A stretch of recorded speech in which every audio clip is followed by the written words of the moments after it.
నమస్తే, welcome to Sampa studios.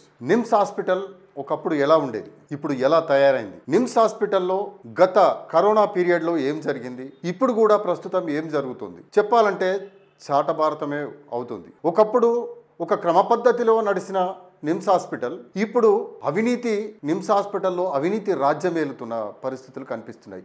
ఎప్పుడు ఏం జరుగుతుందో తెలియని పరిస్థితి కూడా నెలకొంది. అయితే కాలక్రమంలో ఇటీవలి కాలంలో ఒక బాంబుల సంఘటన కూడా బయటకు వచ్చింది. ఆ పక్కనున్న సూట్ కేసులు కూడా మాయమైనాయని చెప్పేసి కూడా వార్తలు వచ్చిన నేపథ్యం. ఎందుకు ఇలా నడుస్తుంది?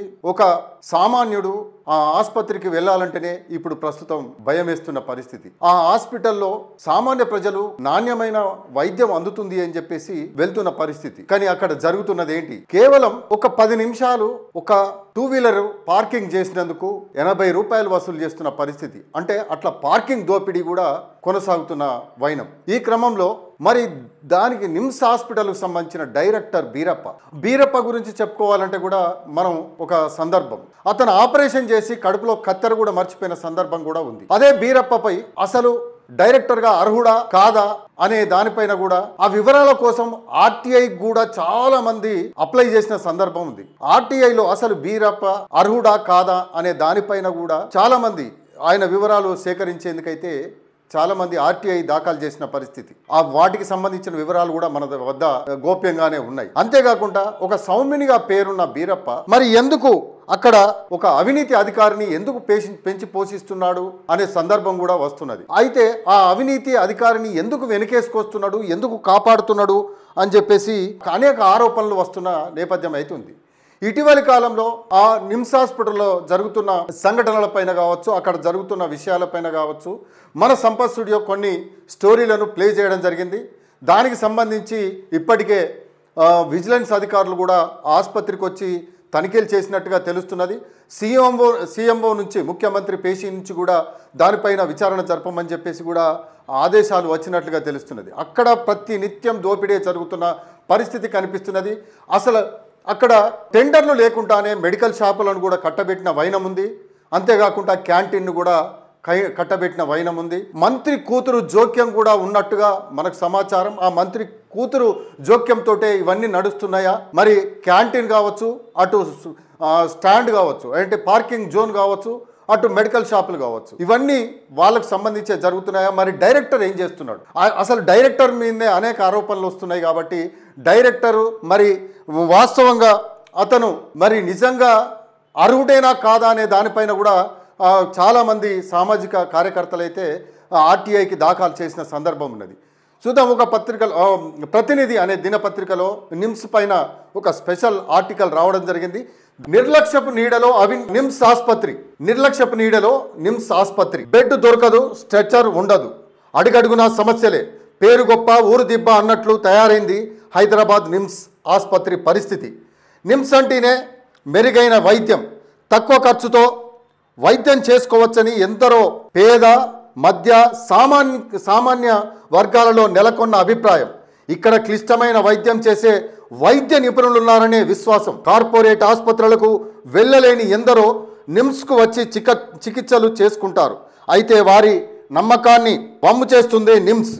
ఒకవైపు అరకొర వైద్య సేవలు, మరోవైపు అపరిశుభ్రతతో నిండిన పరిసరాలు రోగులకు శాపంగా మారాయి. క్లిష్టమైన శస్త్రచికిత్సలు చేసి రోగికి పునర్జన్మ ప్రసాదించే ఎందరో నిపుణులైన వైద్యులున్నప్పటికీ కొన్ని కారణాల వల్ల నిమ్స్ ప్రతిష్ట మంటగలుస్తోంది. నిజాం ట్రస్ట్ సహకారంతో ఏర్పడిన నిమ్స్ ప్రతిష్ట బజార్కెక్కుతోంది. దశాబ్దాల చరిత్ర కలిగిన నిమ్స్ గత కొన్నేళ్లుగా దయనీయ పరిస్థితిని ఎదుర్కొంటోంది. నిధుల దుర్వినియోగం, బిల్లింగ్, క్రెడిట్, రీసెర్చ్లో అవినీతి జరిగినట్లు విమర్శలు వెల్లువెత్తుతున్నాయి. అయితే అప్పట్లో పెద్దగా ఫిర్యాదులు వచ్చేవి కావు. కానీ ఇటీవలి కాలంలో నిమ్స్పై ఫిర్యాదులు వెల్లువెత్తుతున్నాయి. నిమ్స్ ఎమర్జెన్సీ విభాగంలో బెడ్ దొరకాలంటే ముడుపులు ఇవ్వాల్సిన పరిస్థితి ఎంత దారుణంగా తయారైంది అంటే ఇక చెప్పలేని పరిస్థితి నెలకొందని చెప్పేసి చెప్పవచ్చు. అయితే ఇందులో ఇక నిమ్స్ ఆసుపత్రి అటానమస్ బాడీ కావడంతో ఇష్టారాజ్యంగా దోపిడీ జరుగుతూనే ఉంది. నిమ్స్లో దాదాపు అధిక విభాగాల సేవల పనితీరు మందకొడిగా తయారైంది.